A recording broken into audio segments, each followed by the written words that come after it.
Namaste, my name is Sanat Kumar. Welcome back to the Manana podcast. Manana is a Sanskrit word that means reflection or contemplation. In this podcast, I'll be sharing my deep, insightful reflections for you to contemplate and hence live a life of fulfillment. I hope you find great value in today's episode.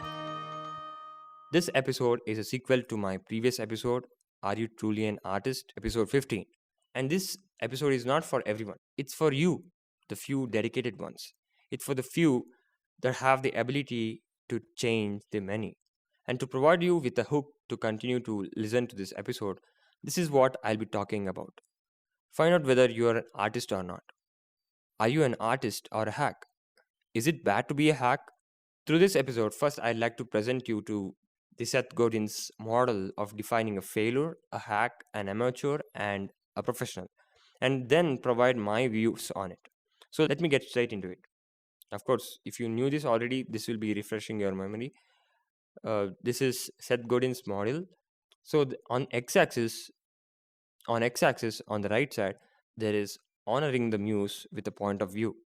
On y-axis, on the positive side, persistently serving your audience. On left side, x-axis, no artistic vision or integrity.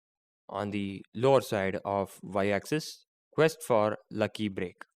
So on the quadrant 1, you have professional, quadrant 2, you have hack, quadrant 3, failure, quadrant 4, amateur.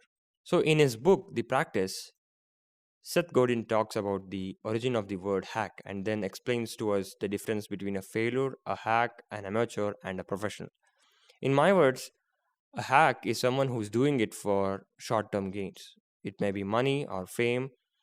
A hack is someone who's doing whatever it takes to get part of the market, whether it satisfies his creative quest or not, or his personal integrity or not. A hack does not even care about how his work has negatively impacted society, as long as he's benefiting from it. The hack is simply selfish, nothing more. Probably I'm a little bit biased. Basically, the hack's path is the easiest one. The path that is the fastest and easiest to reap rewards is what the hacks choose. And what hacks are doing is essentially something proven concept, right? There is a product which is having demand. The hack sells that, it gets sold. So he's profited. But it's not like an amateur or a professional. It's not like an artist basically, because in the creative quest there is no hard and fast rule. There is no blueprint for success. You don't know what works, you don't know what doesn't. Well, to explain, let me give you some examples. It might help you understand better. A visionless, greedy politician, a greedy, unethical businessman, mainstream media participants. It might be so called artists too, who of course are not one, who exist to play the songs that already exist, and TikTokers that benefits from shaking half nude bodies, YouTubers who exist for the sake of making videos, the titles what's trending the most, on and on and on. The list goes on. There are, in fact, the world is very highly populated with hacks, especially after the advent of the easy to post digital app like TikTok and features like Instagram Reels, YouTube Shorts, etc. The whole world seems to be designed for them, for mediocrity, distraction, easy choices, quick results, selfishness, etc. On the other hand, we have pure artists. They are pure professionals. Of course, an artist can be an amateur too, but it's anyway nowhere near to how hacks live their life.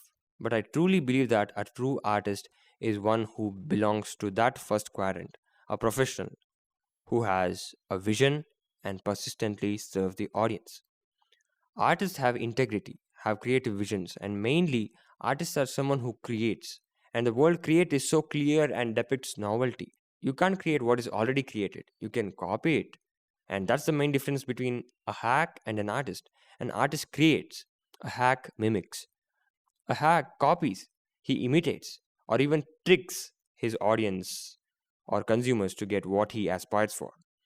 You might ask me, so you are saying it is bad to be a hack and all the hacks are essentially bad? Well, it's not bad to be a hack, but please don't pretend to be an artist. Not only does bad to the society, but it is harming you as well. because the creative side is suffering. And essentially everybody is a failure, is an amateur, is a hack, and a professional. So all those four are within us. But what do you like to portray to the society? What do you like to stand for? Do you like to stand for being a hack? Do you like to stand for mediocrity? Or do you like to stand for excellence? Do you like to stand for mastery? We tend to move in these four quadrants and finally reside in one of the quadrant. So the question is, where do you want to reside in? Do you want to become a professional? Do you want to become an artist? Do you want to become an amateur or a professional or a failure or a hack? Okay, I've made my best attempt to describe who is an artist and most importantly, who is a hack. So the power of choice lies within you. You choose. And with that said, I would like to quote one of my favorite authors, Robin Sharma. In a world that reveres superficiality, go deep. In a world that honors distraction, be focused. In a world that suggests selfishness, serve. I hope that helps you make the choice. I hope you received excellent value in today's episode.